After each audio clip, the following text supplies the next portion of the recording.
Bitta odam bo'lgan ekan, shu shaytonni qo'lga olish uchun 40 yil harakat qilibdi-da.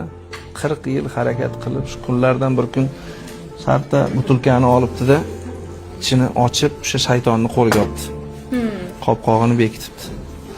Xursand bo'lgan, sovuq ter chiqib ketgan onasi debdi, mana 40 yil mehnatimiz zoya ketmadi. Shaytonni va nihoyat qo'lga oldim. Sen shunga qarab tur. Men boraman, bozorlik qilaman, bir osh qilasam, maza qilib osh yeymiz, chunki 40 yil mehnatim ketdi. Mehnatim zoya ketmadi. Mana shaytonni qo'lga oldim. Eri chiqib ketishi bilan qiziquvchan xotin bunda qarab turibdi-da, shu qanaqa bo'lar ekan bu shayton. Qopqog'ini ochibdi-da, shayton chiqibdi-da, endi chiqqandan keyin katta bo'ladi. Chiqib xaxalab kulibdi, "Ahmoq xotin" debdi, "Ahmoq xotinsan.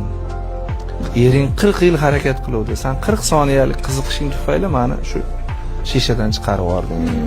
Ahmoq ekansan" desa, xotin bir qarab qo'yibdi, pinagini ham buzmay yana ishini qilishda davom etaverdi.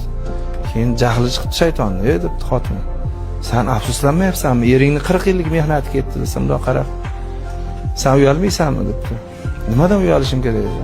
Yolg'on gapirishdan. Menga yolg'on gapiryapsan. Birinchidan bu shishaga sig'maysan. Ikkinchidan sen bu shishaning ichidan chiqmading, qayerdandir paydo bo'lding, meni aldayapsan" debdi.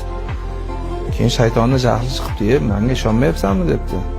"Hozir ishga kirib ko'rsataman" debdi. "Kirolmaysan, sig'maysan" debdi. Shayton jahl ustida shartta butilkaga kirgan ekan, ayol oldimda qopqog'ini yopib qo'yibdi. Yana ishida davom etaverdi. Keyin shayton Allohga yuzlangan ekan. "Ayolni yaratar ekansan, nima qilarding meni yaratib?" degan ekan.